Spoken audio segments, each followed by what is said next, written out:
Hello and welcome to perfection IAS. Perfection IAS में आप सभी का एक बार फिर से स्वागत है। बीपीएससी 66 मेंस मुख्य परीक्षा के लिए परफेक्शन आईएएस के 50 डेज मेंस प्लानर सीरीज़ के इस 20वें वीडियो में आप सभी का एक बार मैं फिर से स्वागत करता हूं। इस वीडियो में हम 20वां क्वेश्चन डिस्कस कर रहे हैं जो कि धर्मनिरपेक्षता यानी कि सेकुलरिज्म पर है। यह वीडियो बाइलिंगुअल है, तो आधा पार्ट हिंदी में है और आधा पार्ट इंग्लिश में डिस्कस किया गया है। इस क्वेश्चन का PDF डाउनलोड करने के लिए आप हमारे टेलीग्राम चैनल से जुड़ सकते हैं। टेलीग्राम चैनल का लिंक हमारे डिस्क्रिप्शन बॉक्स में दिया गया है। परफेक्शन आईएएस 66 बीपीएससी मेंस परीक्षा के लिए ऑनलाइन और ऑफलाइन टेस्ट सीरीज चला रहे हैं। उनसे जुड़ने के लिए आप दिए गए डिस्क्रिप्शन बॉक्स में कमेंट और कॉन्टैक्ट नंबर्स पे हमें कॉन्टैक्ट कर सकते हैं। हमारे ऑफिस में आप पर्सनली विजिट कर सकते हैं। तो चलिए आज के प्रश्न को शुरू करते हैं। धर्मनिरपेक्षता से आशय क्या है, यानी कि इसका क्या अर्थ है, इसकी विशेषताएं क्या है। धर्मनिरपेक्षता के पक्ष में संवैधानिक प्रावधान यानी कि भारत में जो संविधान है वो किस तरह से धर्मनिरपेक्षता को प्रोत्साहन देता है। स्विट्जरलैंड में हाल ही में और इवन श्रीलंका में भी, फ्रांस इत्यादि देशों में बुर्का पहनने पर जो है वो प्रतिबंध लगी है। तो इसके पृष्ठभूमि में हमें भारतीय धर्मनिरपेक्षता की विशेषता करनी है और वो किस तरह से पश्चिम की धर्मनिरपेक्षता से भिन्न है उसे डिस्कस करना है। तो इस तरह के प्रश्न में हम एक बैकग्राउंड देते हुए चलेंगे कि धर्मनिरपेक्षता क्या है। तो धर्मनिरपेक्षता का अर्थ है कि राज्य यानी यहाँ पर जो पॉलिटिकल कॉन्सेप्ट है स्टेट का, राज्य राजनीति या किसी भी गैर धार्मिक मामले में धर्म से दूर रखेगा तथा सरकार धर्म के आधार पर कोई भेदभाव नहीं करेगी। यहाँ हमें समझना है कि धर्मनिरपेक्षता का अर्थ धार्मिक अधार्मिक होना नहीं या नास्तिक होना नहीं। इसका अर्थ है कि किसी भी धर्म को विशेष तरजीह या विशेष जो है सो इम्पोर्टेंस देना नहीं होता है। यह हर धर्म को समान व्यवहार करना है, हर धर्म के अनुयायियों को, हर धर्म के मानने वाले लोगों को एक ही नज़र देखेंगे। किसी के साथ भेदभाव नहीं, किसी को अधिक प्रायोरिटी नहीं मिलेगी, किसी को कम प्रायोरिटी नहीं मिलेगी। All in the nature, all in the eyes of the religion will be same. ये जो है वो प्रमुख धर्मनिरपेक्षता का अर्थ है। धर्मनिरपेक्ष राज्य में उस व्यक्ति का भी सम्मान होता है जो किसी धर्म को नहीं भी मानता है, यानी कि नास्तिक व्यक्ति। हमने पहले भी कहा कि धर्मनिरपेक्षता जो है वो केवल धर्म को मानना या नहीं मानना नहीं, इससे आगे चलकर किसी भी धर्म को विशेष तरजीह देने पर रोक लगाती है। सो भारत में जो धर्मनिरपेक्षता है उसकी विशेषता क्या है। तो भारतीय धर्मनिरपेक्षता जो कि मुख्यतः, अगर आप इसका इंग्लिश वर्ड सेकुलर का अर्थ समझे तो यह एक मुख्यतः धर्मनिरपेक्षता के बदले यह पंथ निरपेक्षता इसे कहा जा सकता है। तो बहुत से लोग इसकी व्याख्या पर भी अलग अलग राय रखते हैं और कुछ लोग तो इसे पंथ निरपेक्षता भी कहते हैं कि ये धर्मनिरपेक्षता नहीं, सेकुलर का मूल अर्थ है वो पंथ निरपेक्षता है। और इससे सर्व पंथ और सर्व धर्म संभाव यानी कि सर्वधर्म की समानता के रूप में दी जाती है। सैद्धांतिक दूरी बनाता है, जैसे कि अलग अलग धर्मों के अलग अलग नियमों कानूनों से सरकार और सरकार की नीतियां जो है वो एक सैद्धांतिक दूरी बनाती हैं, जिससे किसी धर्म में अस्पृश्यता हो गया या 3 तलाक हो गया, इस तरह की जो निजी कानून है वो वैसा नहीं छोड़ा जा सकता। तो एक सैद्धांतिक आइडियल डिफरेंस बनाकर रखते हैं। भारतीय संविधान की यह मूल विशेषता है धर्मनिरपेक्षता। धार्मिक सुधार करने में धर्मनिरपेक्षता को कहा जाता है कि अगर किसी धर्म में या किसी धर्म के मानने वालों में कोई ऐसे प्रावधान हो, ऐसी तरह की प्रथाएं हों जो कभी समाज में दुविचार पैदा कर सकती हैं या सामाजिक चेतना को हत कर सकती हैं या न्याय व्यवस्था के लिए अच्छी नहीं या समाज सुधार के लिए अच्छी नहीं है, तो उसे धार्मिक सुधार के बदले उसे बदला जा सकता है। वो किसी भी धर्म में हो, उसे बदलने की जो है वो शक्ति भारत के संविधान में है। और इसी तरह से न तो किसी धर्म को हम ऊंचा मान सकते हैं न किसी को नीचा। अगर समाज में कल्याण के लिए, समाज कल्याण के लिए, न्याय व्यवस्था बनाने के लिए किसी भी धर्म में कोई भी परिवर्तन करने की या कोई भी ऐसा उसकी मान्यता हो जो समाज में किसी तरह से व्यभिचार पैदा कर रही हो या समाज में किसी तरह से न्याय व्यवस्था को रोक रही हो या न्याय व्यवस्था की परेशानी आ रही हो, तो उस मान्यताओं को जो है वो सुप्रीम कोर्ट या भारत का संविधान भी उसे कहीं ना कहीं उसको बैक बेंच पर स्थगित कर सकता है। ये जो है वो धर्मनिरपेक्षता है। यह केवल हम किसी एक धर्म को अपना राज्य का धर्म नहीं मानेंगे। भारत जो है वो धर्मनिरपेक्ष होगा और हर धर्म के लोगों को, हर धर्म के अनुयायियों को अपने धर्म के प्रचार प्रसार की छूट मिलेगी। लेकिन अगर वह कोई चीज़ या उस धर्म के अनुयायी या उस धर्म के हिसाब से कभी समाज में अशांति फैलने की स्थिति आ जाए या फिर कानून व्यवस्था खराब हो, तब उस समय में जो है राज्य इसमें हस्तक्षेप कर सकता है। भारत में धर्मनिरपेक्षता के पक्ष में कुछ संवैधानिक प्रावधान है, जैसे कि सबसे पहला तो है प्रावधान जो प्रस्तावना ही जो बताता है कि हमें सोशलिस्ट सेकुलर सोवरेन रिपब्लिक, यानी जो सेकुलर है उस शब्द ही है जो 42वें संशोधन से जोड़ा गया। और उससे पहले भी जो संविधान में धर्मनिरपेक्षता कहें या पंथ निरपेक्षता वो पहले से ही निहित थी, जैसे कि समानता और गैर भेदभाव के जो अनुच्छेद 14 हो गया, अनुच्छेद 15, अनुच्छेद 16, इन सब के अधिकार में, इन सब के अंतर्गत भी कहीं ना कहीं आप देखेंगे कि धार्मिक रूप से किसी भी तरह के भेदभाव को अनुमति नहीं दी जाती है। अनुच्छेद 17 में जो अस्पृश्यता है वो भी कहीं ना कहीं आप देखेंगे किसी धार्मिक रूप, कहीं एक सब कैटेगराइजेशन है, धार्मिक से जातिवाद तो एक तरह का कैटेगराइजेशन है, उसे भी कहीं भी मान्यता नहीं दी जाती, उसे यहाँ तक कि दंडनीय अपराध भी कहा गया है। तो इसीलिए धर्मनिरपेक्षता जो है वो इन संविधान के इन अनुच्छेदों द्वारा जो है वो और मजबूत हो जाती है।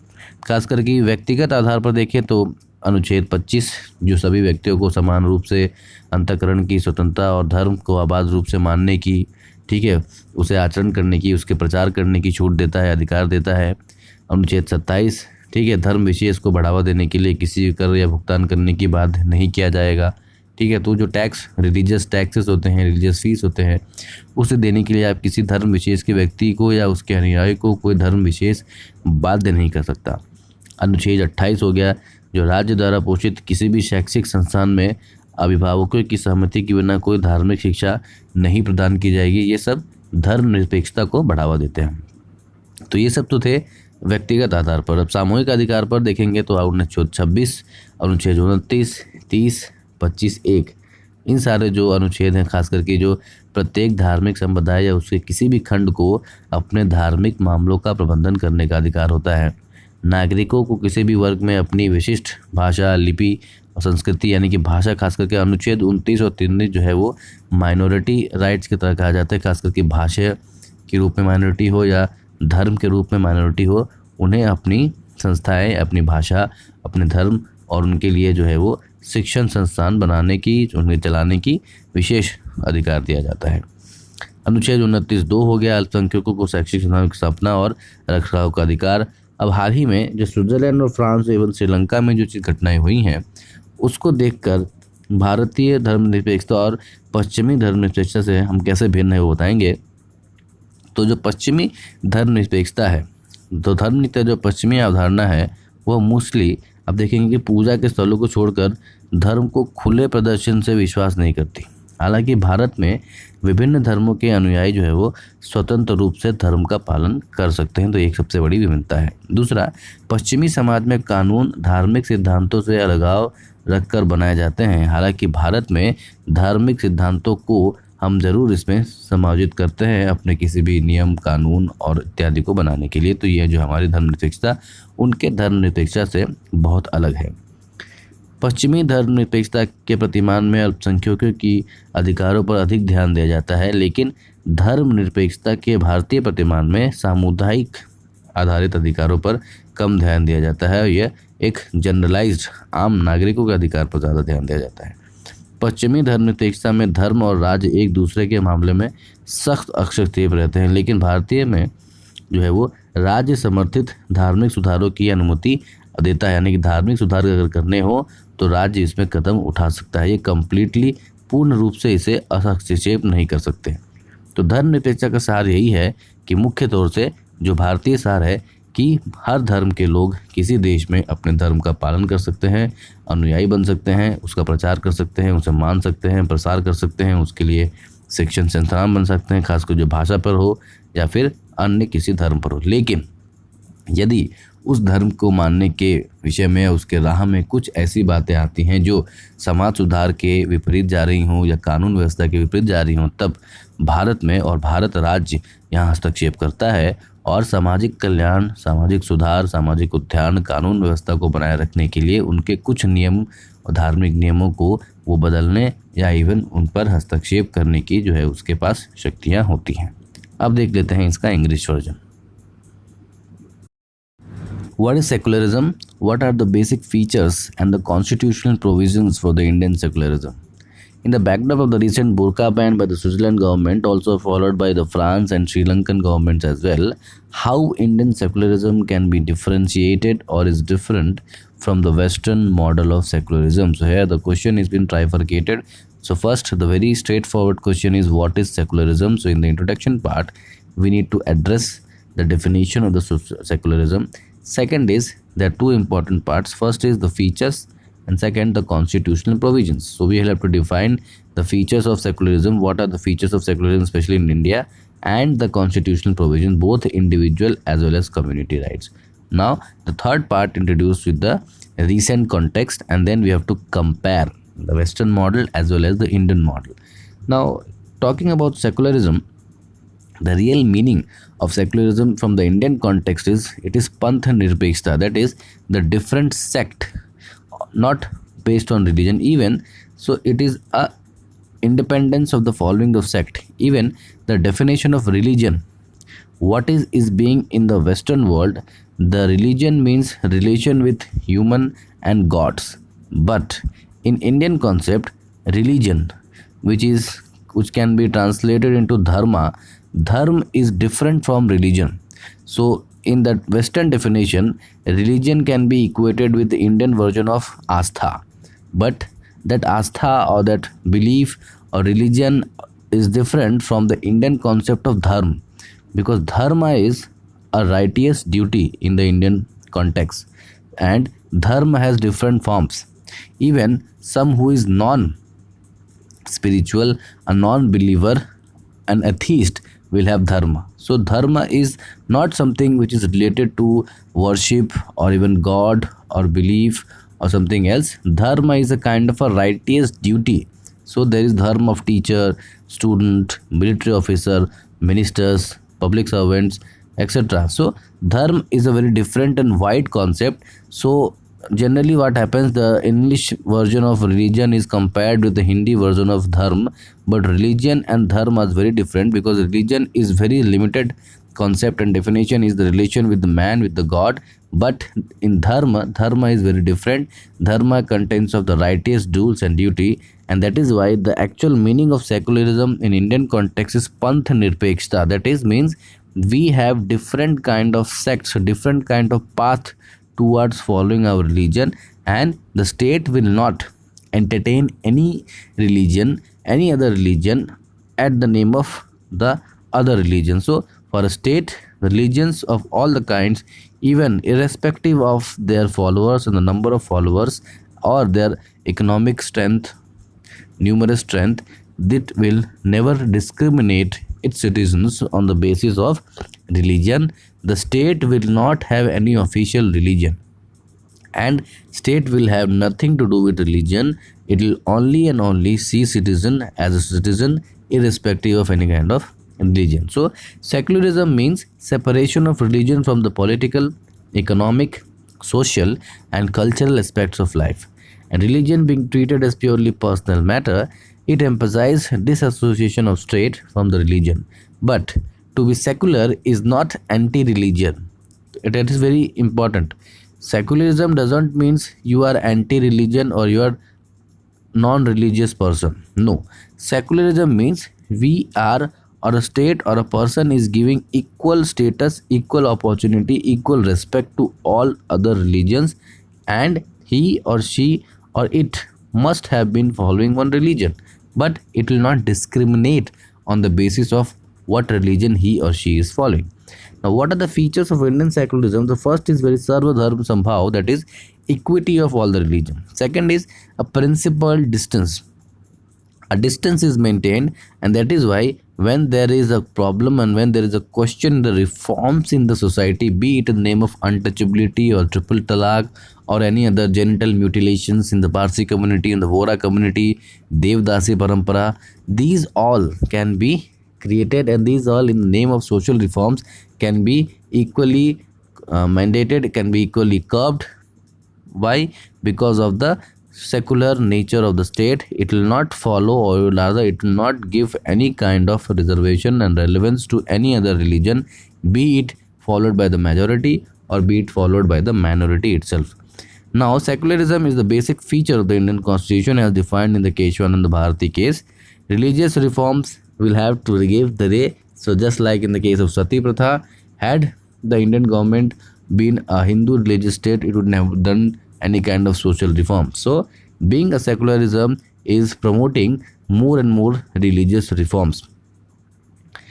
Now, what are the constitutional provisions for the secularism in India? So, the constitution provisions start from the preamble itself. Although it was added in the 42nd Amendment, there were other articles also which define the secular character of the Indian Constitution, and it can be seen from the Article 14, 15, 16, and 17, all of which prohibits any kind of discrimination based on birth, place, sex, caste, and religion. Now, in the name of religion, no discrimination can be done, and this is nothing but a synonym of a secular stature. Now, freedom of religion. So, freedom of religion can be accepted or aggravated in two parts. First, on the basis of individual right. Second, on the basis of community right. So, on the individual right, Article 25, that person is equally and is freely to profess, propagate, practice any religion. 27, he should not be compelled to pay any taxes, any fees. Article 28, no instruction can be provided in the minority institution unless with the consent of the parents. Community rights. Article 26, every religious denomination shall have to manage and its religious affairs and to propagate its religious affairs, meetings, commemorations. Article 29, especially to conserve the distinct culture and script of the minority. 30, establishing an administrator the educational institution of their choice. And however, we know that the fundamental rights that are not absolute, they are all relative and restrictive in nature, but in most of the cases, unless until it is against any central law or it is violating the social law and order or it is violating the very basic structure of the constitution, it is an absolute. It is considered as an absolute, although it is not an absolute. Article 25(1), the freedom of religion is subject to public order, morality, and health. So, when there is a question of public morality, health, social order, religious rights or the religious freedom will have to take a back seat. Just in the case of many reforms like triple talaq judgment, even in the case of Sati Pratha judgment, untouchability, child marriage, etc. Now, in the Western society, secularism, because if you see the recent example of the burqa ban, which was followed by France, Sri Lanka, and many other countries like Poland, are also actually discussing their views on it. So, the Western society, secularism refers to a complete separation between the state and religion, whereas Indian secularism is not separation of state and religion, rather it is giving an equal opportunity to all the religion and taking good points from the every religion. The Western concept of secularism does not believe in the open display of religion, but in the same case we believe that it is a right to propagate freely unless it is creating a social disharmony in the society. Western society laws are made in isolation from the religious practices, so they are completely isolated from the religious character, whereas in India these laws can be made using religious principle, but priority should be given to everyone. So there is no priority list, so all of them are equal. So the very basic concept between the Western religion and the Indian secularism concept is, the Western secularism means completely disassociates itself, that is, state is disassociated from the religion, whereas in Indian secularism, state is not disassociated, state is not anti-religion, state is not non-religious. Only thing is, state is giving equal opportunity to all religions. State will not discriminate a person or a group of person or a community or even an institution only because it is related to a certain religion. And this is the very difference. That is, this is a positive discrimination, and the Western secularism is a very restrictive as well as a negative in character. In Western society, individual and his rights are the center of the secularism, whereas in Indian moral rights, both of the religious individuals as well as community are protective. And the essence of secularism lies in the accommodation of the various social groups to overcome the tendency and that destruct the social fibers of the any society. And that is why if secularism, if sometimes due to having such religious freedom, it leads to a disruption in the social order, then the state has the right to curb such religious practices. That is also a part of secularism. That is, State shall not entertain, state shall not propagate, state shall not prioritize any religion, but at the same time it will not discriminate between its citizens on the basis of religion, be it positive or negative. This was all for today's video. We'll see you in the next video. Till then, stay home, stay safe. Jai Hind.